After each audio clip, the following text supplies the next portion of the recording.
Hello friends, आप सभी का स्वागत है आपके अपने YouTube channel Jyoti Prakash mathematics पर। दोस्तों, मैं हूं ज्योति प्रकाश और आज से हम स्टार्ट करने वाले हैं बिहार एसटीईटी का सेट प्रैक्टिस। बिहार एसटीईटी का आपका जो री एग्जाम होने वाला है उसका हम लोग सेट प्रैक्टिस मैथमेटिक्स का सेट प्रैक्टिस किसका? मैथमेटिक्स का।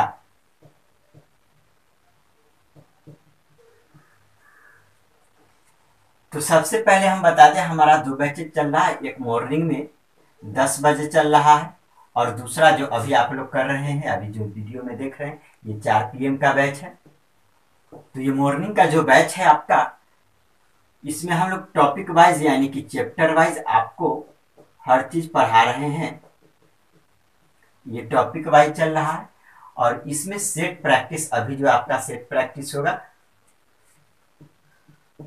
सेट प्रैक्टिस करवाएंगे हर दिन 15 या 20-25 जितना क्वेश्चन हो सके प्रतिदिन। लगभग आपका आधा घंटा से 45 मिनट का क्लास होगा। ये भी आधा घंटा से 45 मिनट का लगभग क्लास होगा। तो ये बैचेज अगर आप नहीं देखें तो आप हमारे प्ले लिस्ट में जा करके देख सकते हैं। ये 10 बजे का बैच आप लोग नहीं तो आप ज्वाइन भी कर सकते हैं कल से। और ये 4 बजे आपका सेट प्रैक्टिस चलेगा मैथमेटिक्स का। तो आप सुबह वाला बैच देखिएगा, उसमें हम पूरा सिलेबस बताए हुए हैं कि हम किस तरीका से पढ़ा रहे हैं और आपका सिलेबस क्या है, क्वेश्चन का लेवल क्या है, अब जो री एग्जाम होगा कैंसिल होने के बाद उसका लेवल कैसा रहेगा, किस तरह से प्रश्न पूछेगा, ये सब हम मॉर्निंग वाले बैच में जो आपका लेक्चर 1 हुआ है उसमें हम बता चुके हैं। तो चलिए हम अभी से प्रैक्टिस स्टार्ट करते हैं आपका।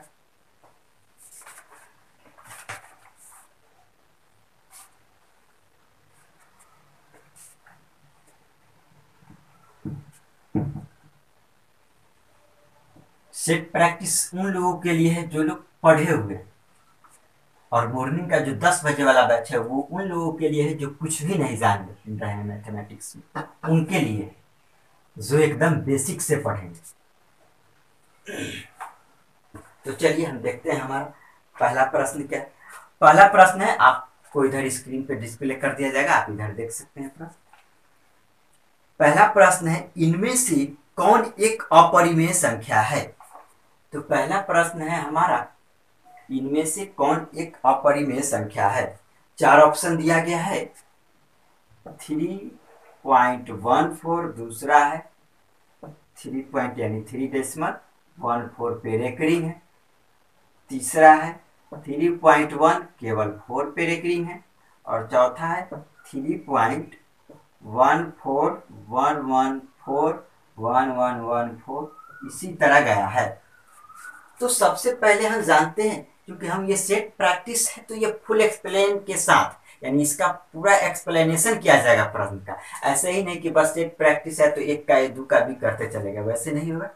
आपका पूरा एक्सप्लेन किया जाएगा, इसमें भी कोई दिक्कत नहीं है। बस इसमें बस अंतर सुबह वाले बैच और इस वाले बैच में यही है कि सुबह वाले बैच में टॉपिक वाइज एक एक करके ले चल रहे हैं। ये कोई छोटा टॉपिक उठा लिए, फिर उस पर जो कॉन्सेप्ट है उसको दे करके उसके बाद हम उस पर क्वेश्चन करवाएंगे। और शाम वाले बैच अभी जो चल रहा है 4 बजे, इसमें क्या डिफरेंस होगा कि इसमें मिक्स रहेगा क्वेश्चन ओवरऑल।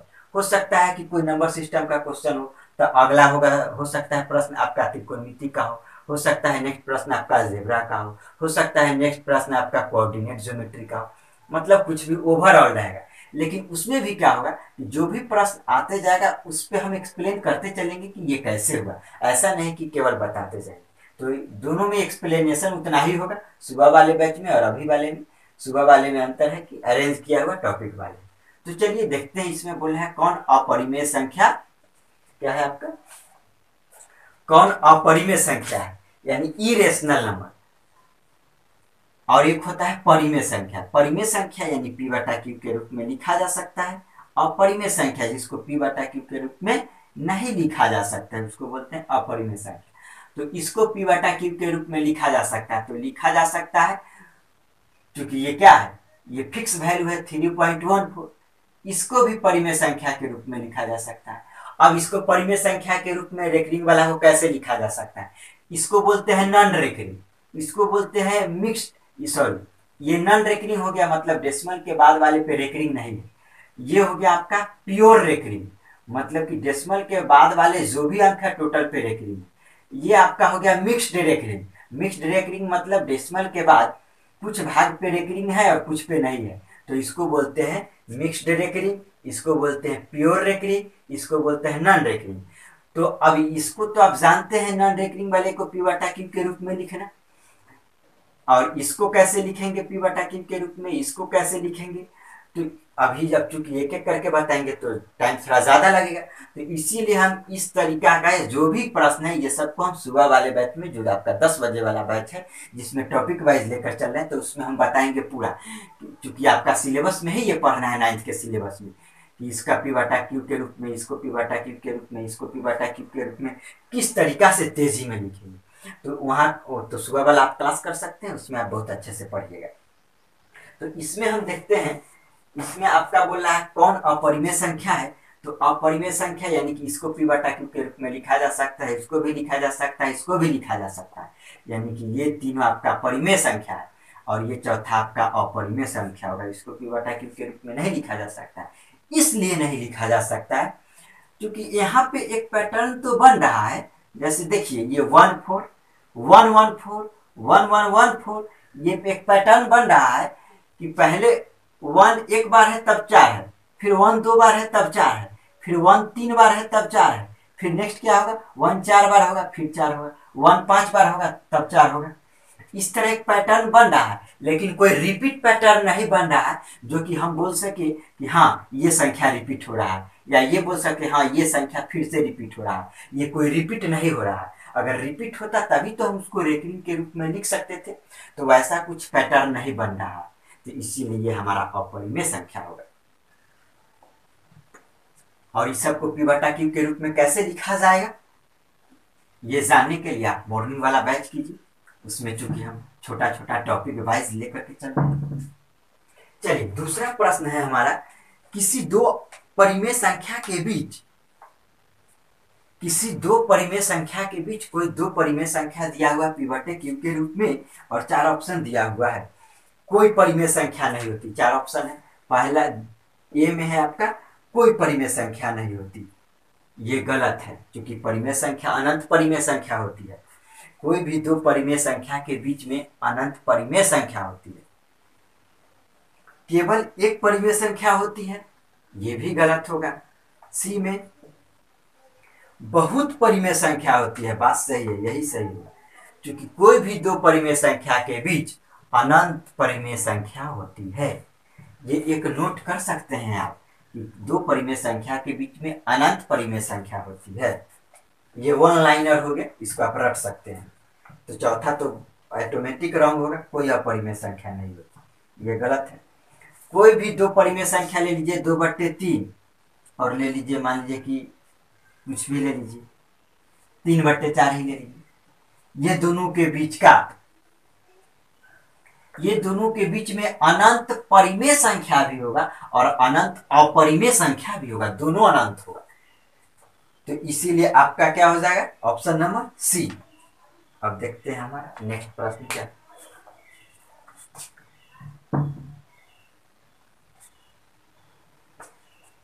तीसरा प्रश्न है आपका, x + 1 निम्न में से किसका गुणनखंड है।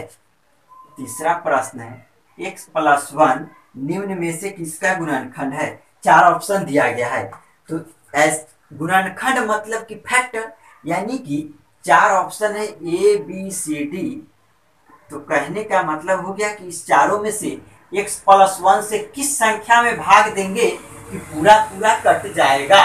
चारों संख्या में x + 1 से किस संख्या में भाग देने पे पूरा पूरा कटेगा। तो इसको बनाने के लिए हम करते हैं x + 1 = 0 ले लेते हैं, तो x बराबर आपका यहाँ से आ गया -1। अब चारों इक्वेशन में पुट करेंगे x का वैल्यू -1, और अगर जिस इक्वेशन में 0 के बराबर आ गया वो आपका उत्तर होगा। तो पहला ऑप्शन है आपका x³ - 2x²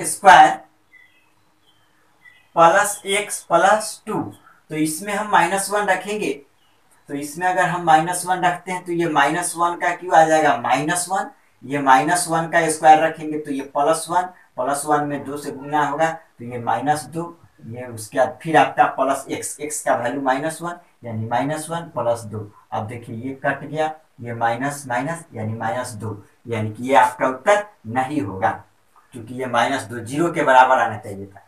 दूसरा ऑप्शन है आपका एक्स, दूसरा ऑप्शन है x³ plus 2x² plus x-2, दूसरा ऑप्शन है। तो इसमें क्या होगा x³, तो x³ में क्या हो जाएगा फिर इसका क्यूब यानी कि ये -1, फिर ये प्लस 2x², x² का मतलब हो गया आपका ये क्या, इसका स्क्वायर यानी कि 1, तो 1 इंटू 2 प्लस 2, फिर ये -1 वैल्यू पुट कर देना है, ये -2, ये तो आपका कट गया, और ये फिर आपका आ गया माइनस माइनस, ये -2, यानी कि ये भी नहीं होगा। फिर तीसरा देखते हैं आपका क्या है, तीसरा है x³ plus 2x² minus x-2, तो इसको फिर क्या करेंगे x³ यानी कि ये फिर -1, ये वैल्यू पुट करना है, फिर ये आ जाएगा +2, फिर ये x का वैल्यू -1 है और माइनस से गुना होगा तो ये +1 हो जाएगा, और -2 यानी ये कट गया, ये भी कट गया, यानी 0। आपका उत्तर ये ऑप्शन नंबर सी। चलिए फिर देखते हैं हमारा नेक्स्ट प्रश्न क्या है।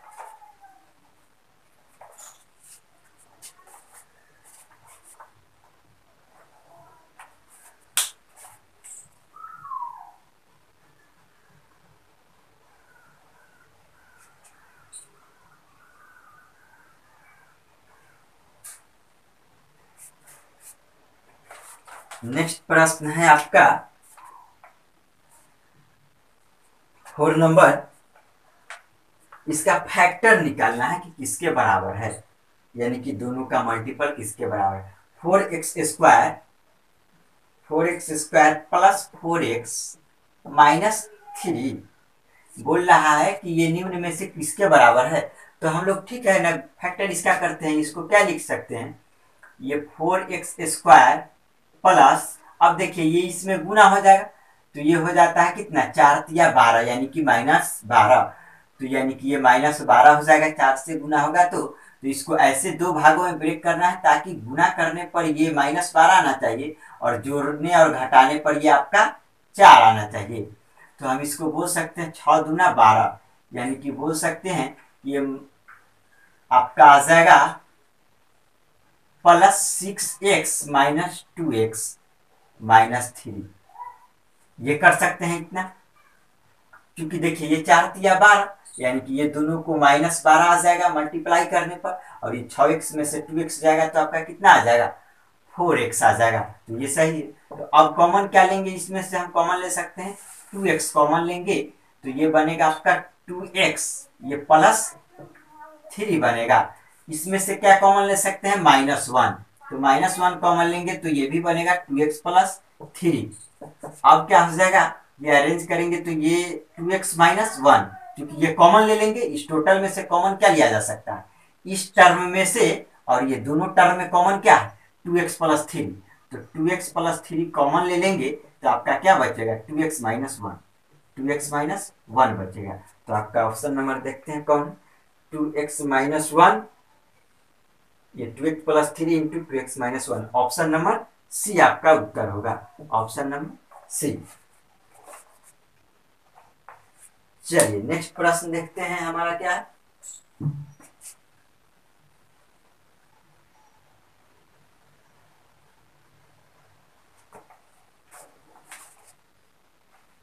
नेक्स्ट है पाइथागोरस शिष्य थे, किसके शिष्य थे पाइथागोरस जो थे, पाइथागोरस जो वैज्ञानिक है वो किसके शिष्य थे, तो थेल्स के थे। थेल्स नाम से प्रमेय भी है, थेल्स प्रमेय आप लोग के सिलेबस में ये पढ़ना है। पाइथागोरस भी एक ट्रिक है, आप लोग को पढ़ना है। पाइथागोरस प्रमेय किसको बोलते हैं ये भी पढ़ना है।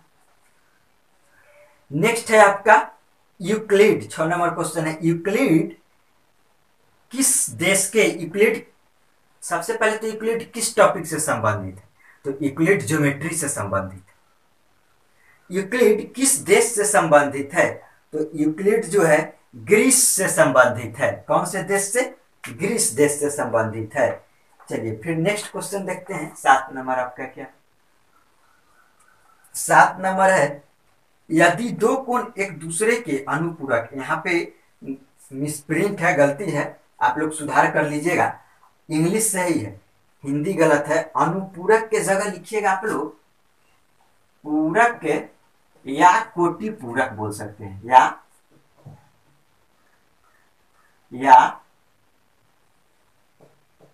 पूरक या कोटि पूरक।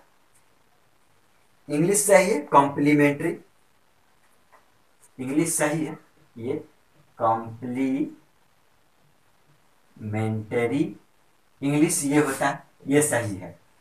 तो ये किसको बोलते हैं? तो जिन दो कोणों का योग 90 डिग्री के बराबर हो, जिन दो कोणों का योग 90 डिग्री के बराबर हो, उन दोनों कोणों को एक दूसरे का पूरक या कोटि पूरक या कॉम्प्लीमेंट्री एंगल बोलते हैं।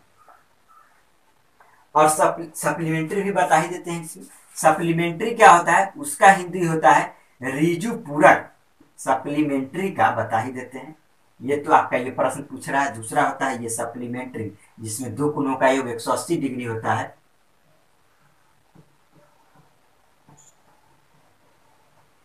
सप्लीमेंट्री एंगल, तो सप्लीमेंट्री एंगल इसका हिंदी क्या क्या होता है वो जानना जरूरी है। तो इसका हिंदी होता है ये अनुपूरक या रिजु पूरक, या एक और होता है समपूरक। क्या होता है? समपूरक।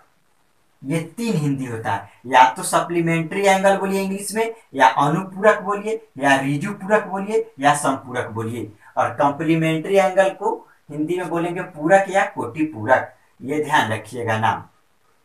इसमें क्या होता है? दो कोणों का योग 180 डिग्री होना चाहिए, इसमें दो कोणों का योग 90 डिग्री होना चाहिए। तो आपका 7वां नंबर प्रश्न में यही पूछ रहा है। हिंदी सुधार कर लीजिएगा, अनुपूरक के जगह पूरक लिख लीजिएगा या कोटि पूरक लिख लीजिएगा, क्योंकि कॉम्प्लीमेंट्स बोल रहा है। कॉम्प्लीमेंट्स यानी कॉम्प्लीमेंट्री के बारे में बोला, तो कॉम्प्लीमेंट्री का हिंदी क्या होगा? पूरक। तो ये मिसप्रिंट है, सुधार कर लीजिएगा। तो बोल रहा है यदि दो कोण एक दूसरे के अनुपूरक है, कॉम्प्लीमेंट्स हो, तो कोण होगा। तो अब देखिए, एक दूसरे के यानी कि दो कोणों का योग होता है 90 डिग्री, यानी कि कहीं ना कहीं दोनों कोण 90 से छोटा होगा। तो 90 से छोटा कोण को क्या बोलते हैं? एक न्यून कोण बोलते हैं, या एक अधिक कोण बोलते हैं, या एक सम कोण, या एक बहिष्कोण। तो एक न्यून कोण बोलते हैं, यानी ऑप्शन नंबर ए उत्तर होगा। इस पे ज्यादा एक्सप्लेन हम करेंगे, आपको जब ज्योमेट्री पढ़ाएंगे तो ज्योमेट्री में हम इसका पूरा एक्सप्लेन करेंगे सुबह वाले बैच में। चलिए नेक्स्ट प्रश्न की ओर चलते हैं।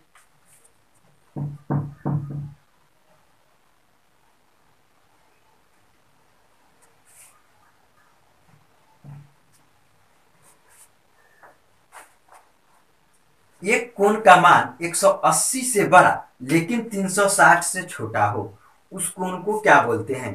किसी कोण का मान 160 से 180 से बड़ा, बोल रहा है किसी कोण का मान 180 से बड़ा लेकिन 360 से छोटा हो, उसे क्या बोलते हैं? तो इसे प्रतिवर्ती कोण बोलते हैं। अब बताइए, जैसे ही आप सेट प्रैक्टिस हो रहा है तो सेट प्रैक्टिस में तो ये पूरा एक्सप्लेन कैसे कर सकते हैं, क्योंकि आप ही लोग का कुछ लोगों का मैसेज था कि सर सेट प्रैक्टिस भी चलना चाहिए, और कुछ लोग बोले थे चैप्टर वाइज। तो ज्यादा लोग बोले थे कि चैप्टर वाइज, तो चैप्टर वाइज तो हम 10 बजे वाले बैच में पढ़ा रहे हैं। और सेट प्रैक्टिस, तो सेट प्रैक्टिस में उतना ज्यादा एक्सप्लेन करेंगे तो एक ही क्वेश्चन में बहुत ज्यादा टाइम लगेगा, लेकिन फिर भी हम कोशिश करेंगे कुछ कुछ आप लोग को समझाते चले। जैसे एक होता है 0 डिग्री शून्य कोण, तो शून्य कोण बोलते हैं 0 डिग्री के कोण को। एक होता है न्यून कोण, एक्यूट एंगल, तो न्यून कोण बोलते हैं जो 0 डिग्री से बड़ा हो और 90 डिग्री से छोटा हो, उसको बोलते हैं एक्यूट एंगल न्यून कोण। ये बोलते हैं जीरो एंगल यानी कि शून्य कोण। एक होता है तीसरा 90 डिग्री, यानी जिसको बोलते हैं राइट एंगल यानी कि समकोण बोलते हैं। उसके बाद चौथा होता है 90 डिग्री से बड़ा और 180 डिग्री से छोटा, उसको बोलते हैं, ये 90 डिग्री से बड़ा 180 डिग्री से छोटा यानी 90 से 180 के बीच में जो एंगल होता है उसको बोलते हैं अधिक कोण यानी ऑब्ट्यूज एंगल बोलते हैं। उसके बाद एक होता है 180 डिग्री, 180 डिग्री के कोण को क्या बोलते हैं? उसको बोलते हैं ऋजु कोण या सरल कोण। देखिए ऋजु पूरक दूसरा हुआ जो अभी पीछे बताए हैं, ये दोनों में बहुत अंतर है, कंफ्यूजन इसी में होता है। ऋजु पूरक और ऋजु कोण। ऋजु कोण 180 डिग्री के कोण यानी सरल कोण, यानी इंग्लिश में बोलेंगे स्ट्रेट एंगल। क्या बोलेंगे? स्ट्रेट एंगल को बोलेंगे ऋजु कोण या सरल कोण। और ऋजु पूरक दूसरा हुआ, वो हो गया सप्लीमेंट्री। ऋजु पूरक में होता है दो कोणों का योग 180, और यहाँ पे 180 डिग्री के कोण को बोलते हैं ऋजु कोण। तो वो दोनों में अंतर ध्यान रखिएगा। तो 180 डिग्री के कोण को क्या बोलेंगे? इंग्लिश में बोलेंगे स्ट्रेट एंगल, हिंदी में बोलेंगे ऋजु कोण या सरल कोण। फिर इसके आगे आइएगा तो फिर क्या होगा? 180 डिग्री से बड़ा तथा 360 डिग्री से छोटा, यानी इन दोनों के बीच में हो तो इसको बोलते हैं रिफ्लेक्स एंगल, हिंदी में बोलते हैं प्रतिवर्ती कोण। क्या बोलते हैं? प्रतिवर्ती कोण। एक होता है, फिर इसके आगे जाइएगा तो 360 डिग्री। 360 डिग्री के कोण को बोलेंगे कंप्लीट एंगल, यानी पूर्ण युक्त कोण, हिंदी में पूर्ण युक्त कोण। यानी आपका एंगल कितना प्रकार के हो गया? तो 1 2 3 4 5 6 7। जब ज्योमेट्री पढ़ाएंगे सुबह 10 बजे वाले बैच में, ये सब पूरा और अच्छे से एक्सप्लेन होगा, बहुत अच्छे तरीका से। हम लोग एक एक पॉइंट, छोटा छोटा पॉइंट, कोई भी पॉइंट नहीं छूटेगा, उसको पढ़ते चलेंगे।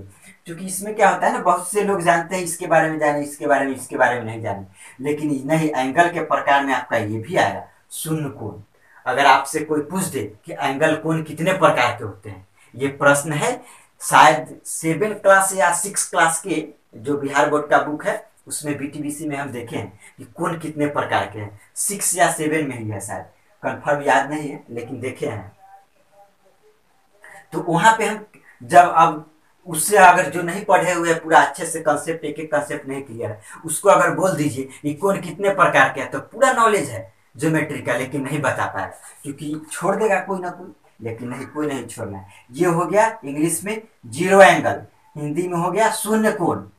ये हो गया 0 डिग्री से बड़ा, 90 डिग्री से छोटा, 0 से 90 के बीच में एक्यूट एंगल, न्यून कोण। ये हो गया 90 डिग्री यानी राइट एंगल, यानी समकोण। ये हो गया 90 डिग्री से बड़ा, 180 डिग्री से छोटा, यानी 90 और 180 के बीच में हो गया, यानी इसको बोलेंगे ऑब्ट्यूज एंगल, यानी अधिक कोण बोलेंगे। 180 डिग्री के कोण को क्या बोलेंगे? स्ट्रेट एंगल, हिंदी में बोलेंगे ऋजु कोण या सरल कोण।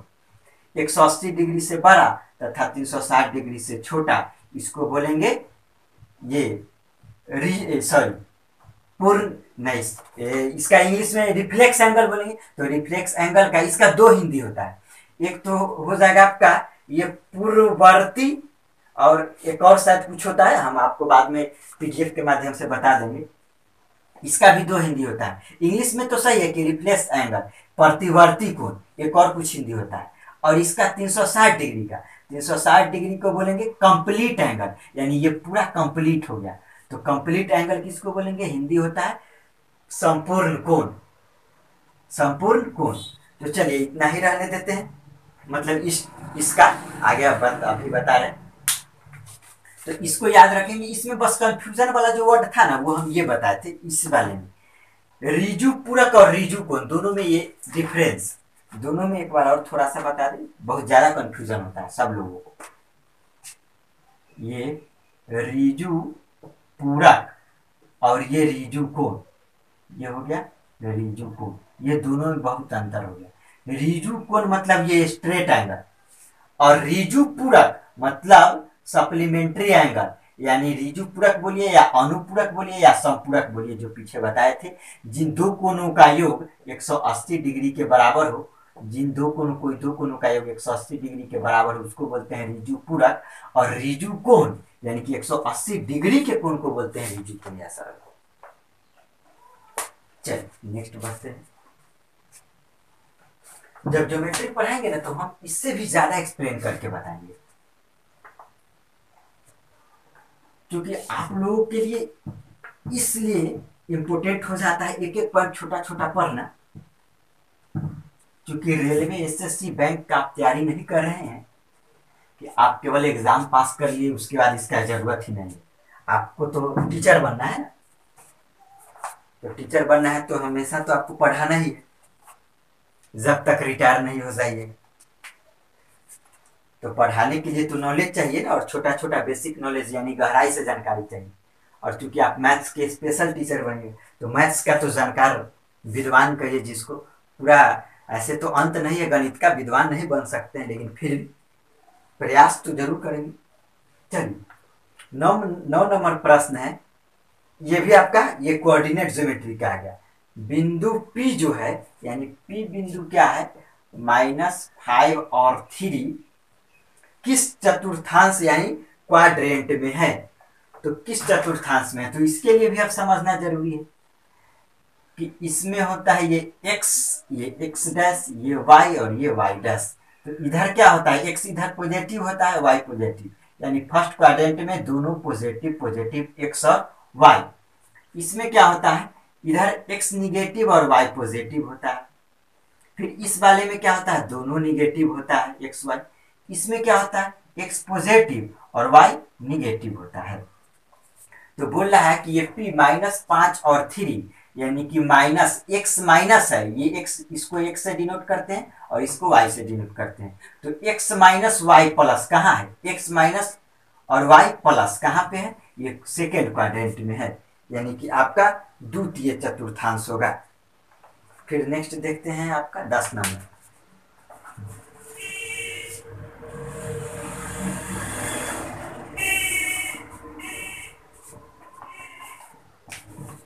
दस नंबर आपका प्रश्न बोल रहा है,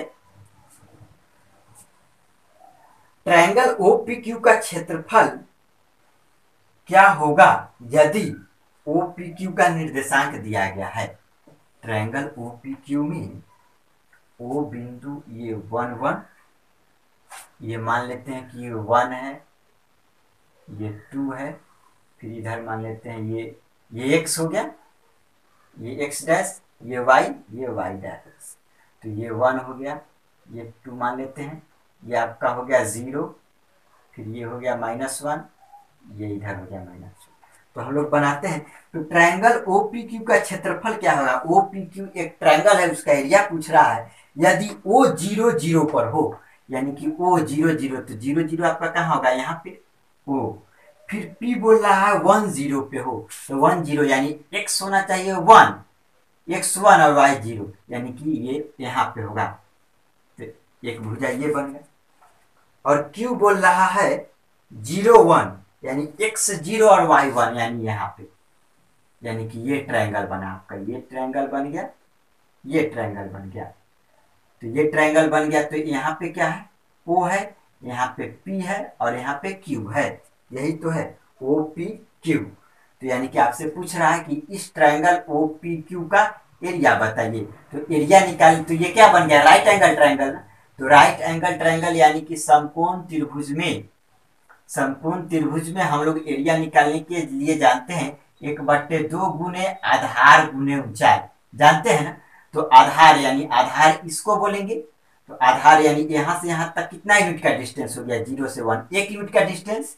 तो बोलेंगे 1/2 गुने 1 यूनिट का डिस्टेंस गुने ऊंचाई कितना का डिस्टेंस हो गया, इसी को बोलेंगे ऊंचाई। तो ऊंचाई भी ये 0 से 1 तक गया, यानी 1 यूनिट का, यानी गुने 1, यानी कि आपका आ जाएगा ये 1/2 इंटू 1 इंटू 1 बराबर 1/2 स्क्वायर यूनिट। कितना, इतना स्क्वायर यूनिट, यानी इतना वर्ग इकाई, यानी आपका उत्तर होगा, यानी ऑप्शन नंबर बी होगा। चलिए नेक्स्ट प्रश्न देखते हैं आपका क्या है।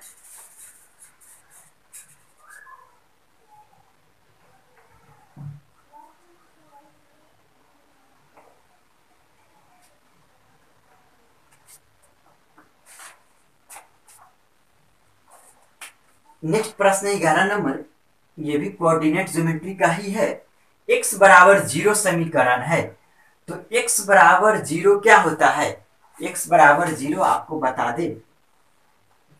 देखिए ना, सेट प्रैक्टिस में उतना एक्सप्लेन करना संभव नहीं है, जितना मजे में आप टॉपिक वाइज और चैप्टर वाइज जो पढ़िएगा ना, वैसे इसमें क्वेश्चन आप बना लीजिएगा, सही है, कोई दिक्कत नहीं है। सेट प्रैक्टिस में आप एग्जाम पास करने के लिए ये सही है।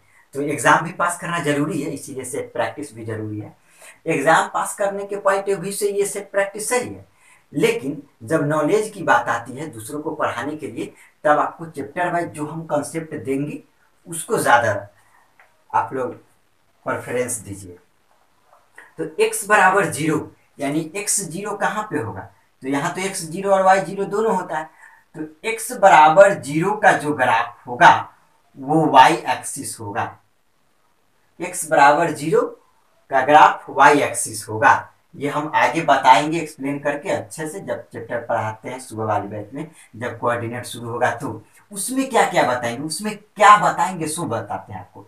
x बराबर 0, x बराबर 0 नहीं कुछ और वैल्यू दे दे, कुछ भी 2 3 4 -2 -3 3/4 कुछ भी, फिर y बराबर 0 दे दे, या y बराबर कुछ वैल्यू दे दे a, मतलब y का जगह कुछ भी दे दे 2 3 4 3/4 -2/4 कुछ भी। तो इसके लिए हम कैसे एक्सप्लेन करते हैं वो बताते हैं, थोड़ा सा आपको हिंट्स दे दे। x बराबर 0, x बराबर 0 का ग्राफ जो होगा वो y एक्सिस होगा, और x बराबर a, x बराबर a का ग्राफ जो होगा y एक्सिस के पैरेलल या तो निगेटिव डायरेक्शन में या पॉजिटिव डायरेक्शन में होगा। फिर y बराबर 0, y बराबर 0 का जो ग्राफ होगा वो x एक्सिस ही होगा, और y बराबर अगर कोई दूसरा वैल्यू दिया हुआ है तो उसका जो ग्राफ होगा वो x एक्सिस के समानांतर होगा, x एक्सिस के पैरेलल होगा। यानी एक पॉइंट से बहुत सारा क्वेश्चन बन सकता है, वहां से बहुत सारा क्वेश्चन डिराइव होगा, वो समझ सकते हैं। लेकिन यहाँ पे तो एक ही क्वेश्चन है, हम एक ही क्वेश्चन बता पाएंगे। तो x बराबर 0 का समीकरण जो होगा, तो x बराबर 0 का समीकरण x अक्ष y अक्ष, फिर दिया है x अक्ष के समानांतर एक रेखा, y अक्ष के समानांतर एक रेखा। तो सबसे पहले तो किसी के समानांतर रेखा तभी जाएगा जब 0 से या तो बड़ा वैल्यू लीजिए या छोटा वैल्यू लीजिए, तब जाएगा, नहीं तो नहीं जाएगा।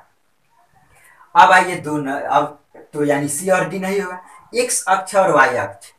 तो x बराबर 0 का जो ग्राफ होगा वो y एक्सिस होगा, y एक्सिस को बोलेंगे x बराबर 0, और x बराबर अगर 1 रहता तो यानी कि x बराबर अगर 1 यहाँ है तो बोलते y एक्सिस के पैरेलल, देखिए, और x बराबर 0 यानी कि 0 पर से जब ले जाइएगा तो y एक्सिस को ही x बराबर 0 बोलेंगे, यानी कि आपका y अक्ष यानी कि ऑप्शन नंबर बी होगा।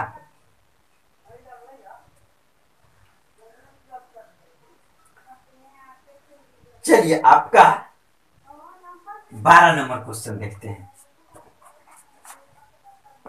आप लोगों से एक छोटा सा रिक्वेस्ट है, आप जो लोग केवल सेट प्रैक्टिस कर रहे हैं ये शाम वाले 4 बजे वाले बैच में, वो अभी चूंकि आपके पास समय है इसीलिए हम बोल रहे हैं, अगर समय नहीं रहता तो हम नहीं बोलते आप लोग को, हम बोलते कि आप लोग भी सेट प्रैक्टिस से केवल काम चला लीजिए। तो सुबह जो 10 बजे वाला हमारा टॉपिक वाइज यानी चैप्टर वाइज जो चल रहा है, जो कॉन्सेप्ट के साथ साथ हम क्वेश्चन करवा रहे हैं, उसको हम रिक्वेस्ट करते हैं कि आप जरूर देखिए प्रत्येक दिन, ताकि आपको आगे फायदा करे। क्योंकि अभी लॉकडाउन में है, घर पे भी है तो छुट्टी भी है, तो उसका हम फायदा उठाएंगे। क्योंकि यहाँ हम हर चीज को अच्छे से एक्सप्लेन नहीं कर पा रहे हैं, क्योंकि अभी कोई एक क्वेश्चन लिए उस क्वेश्चन को थोड़ा सा दायरा बढ़ा करके बता दिए कि हाँ ये हो सकता है, लेकिन उस पर पूरा एकदम गहराई से क्या होना चाहिए ये थोड़ा बताना अभी संभव नहीं है, क्योंकि ज्यादा क्वेश्चन फिर नहीं हो पाएगा। 12 नंबर है, एक चतुर्भुज के 3 कोण 80 डिग्री, 95 डिग्री, ये 80 डिग्री ले लीजिए, 95 डिग्री ले लीजिए, और 112 डिग्री। तो चौथा कोण कौन होगा? अब बताइए। तो किसी भी चतुर्भुज के चारों कोणों का योग 360 डिग्री होता है। कितना डिग्री होता है? 360 डिग्री, हम ये जानते हैं। तो कोई भी चतुर्भुज के चारों कोणों का योग 360 डिग्री। तो यहाँ पे क्या होना चाहिए ताकि चारों का योग 360 डिग्री? तो ये प्लस x बराबर 360। तो क्या दिक्कत है? यानी 360 के बराबर आना चाहिए, यानी इतना बराबर हम लोग क्या बोल सकते हैं? 360। और थोड़ा इधर लिखते हैं नीचे, तो ये 80 प्लस 95 प्लस 112 प्लस x बराबर आपका आना चाहिए 360। तो चलिए जोड़ दीजिए, क्या दिक्कत है? ये आपका आ गया, ये प्लस x बराबर ये 360, ये 2 5 2 7 यानी कि हो गया 7, 1 10 और 8 18, कैरी 1 और 1 2 यानी 287। तो यानी बोल सकते हैं x बराबर ये 360 माइनस ये उधर जाएगा तो ये 287 बोल सकते हैं। अब ये कर दीजिए 10, यानी कि ये 7 3 आपका हो जाएगा 10, ऐसे भी करती नहीं, ये 87 हो गया, 87 और 3 90, 3 13, यानी कि आपका हो जाएगा ये 73 डिग्री। 73 डिग्री ऑप्शन नंबर आपका बी हो जाएगा। तो चलिए आज के लिए इतना ही रहने देते हैं। आपका प्रत्येक दिन शाम में 4 बजे, जैसा कि हम आप लोग से कमिटमेंट किए हैं, चलेगा ही। शाम में 4 बजे प्रत्येक दिन सेट प्रैक्टिस चलेगा, लगभग 15-20 क्वेश्चन, 10 क्वेश्चन जितना हो सके उतना करवाएंगे। और मॉर्निंग में प्रत्येक दिन आपका 10 बजे जो चल रहा है वो चल रहा है, चलेगा ही चलेगा।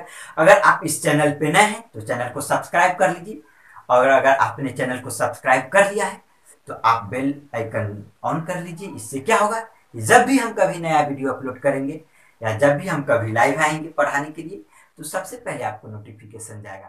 Thank you.